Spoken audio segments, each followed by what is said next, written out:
peaceful, really. They prompted President Obama to pledge more than $200 million for body cameras and training for police officers. But my next guest says Eric Garner's case proves body cameras won't save lives. And here's what he writes in part. He says body cameras could lose their effectiveness when the decision makers in the criminal justice system lack a racial justice lens and they interpret what they see based on their racial prejudice. If a chokehold is permissible because black people are criminals, then beasts and savages then producing the videotape of a chokehold might not make a difference to certain individuals. So let's talk to David Love now. He's a contributor to The Grio, and he's executive editor for blackcommentator.com. David, good to see you. Thanks for joining us here on CNN. Thanks a lot, Don. Good to be with you. So does the solution lie in changing the grand jury process instead of using body cameras? Where is it? I would like to begin by saying that I think it is a good idea to have body cameras. Anything that is going to provide more transparency to make sure that we know what law enforcement are doing, I'm all for it. But I think that we have to make sure that we don't think this is going to be a panacea. The problem is that the criminal justice system is fundamentally flawed. And what I really think we have to do is we have to look at the grand jury process. We have to look at these DAs who unfortunately are beholden to the police, so they're not really able to do their job and go after bad cops because they depend on cops to provide testimony and all sorts of information to help their cases. So really it's a fundamental problem with the system that we have to get to, and the issue of body cameras is only one part of the solution. Right. You're saying don't think body cameras and then the problem is solved and then just move on from there. There's a much bigger issue that must be dealt with in a much bigger, broader system. But you also say that bad laws that cops operate under are as big a problem here as body cameras. So explain, what do you mean by that about bad laws? Yes. One example, when you look at Eric Garner in Staten Island, we have to remember why he was stopped by police. It was because of this Lucy cigarette law.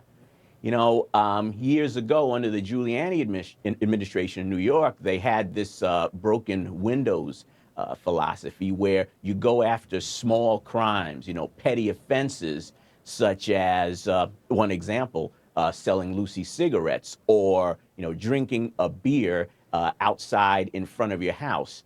The idea was that you were going to get to the bigger crimes by going after these smaller crimes. But really what has happened in the end is that you're harassing lots of people who are doing no wrong, particularly people of color. So, Eric Garner shouldn't have been stopped in the first place.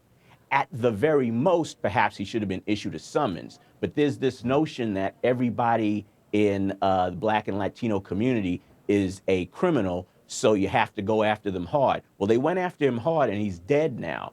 And I think that we have to really take another look at this type of policy. So to your point then, you're talking about changing a mindset, right, and perceptions, and that can be tough to do. So what is the next step here in doing that? Is it more conversations? Because we've been hearing, we've heard for a long time, we need to have more conversations, we need to talk about this more, and then, what comes from that? And then, is it headed to the ballot box, revamping police departments? What is it, David? I think a number of things. In the short term, we really have to do something about these prosecutors. They are politicians. They can be elected out of office. That's one measure that we can use. Also, we have to keep in mind that, when prosecutors do bad, they should be punished. They, not only at the ballot box, but they should be punished. And unfortunately, they are really not beholden to anyone.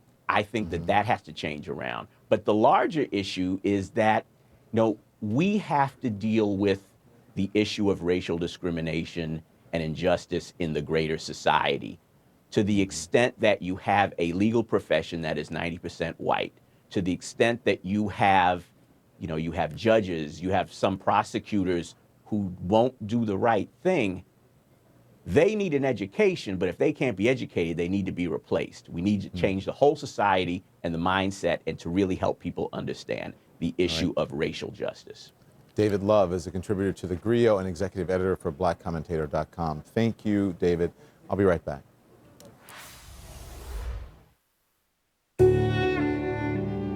Nourished, rescued,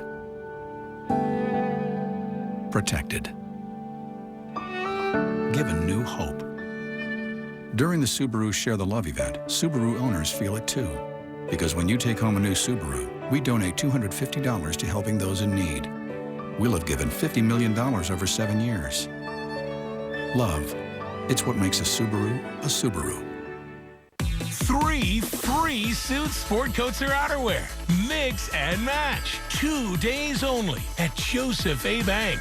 Buy 1 Suits sport coat or outerwear coat. Get 3 absolutely free. Plus most everything else in the store, buy 1, get 2 free. That's 2 for free. And special doorbusters like Traveler Twill Pants. Just 2 for $99. Monday and Tuesday only at Joseph A. Bank. Morning, everybody. We're about to make more deliveries to more places than anybody on earth. We have the speed, we have the technology, and we have the team. We made over 15 billion successful deliveries last year.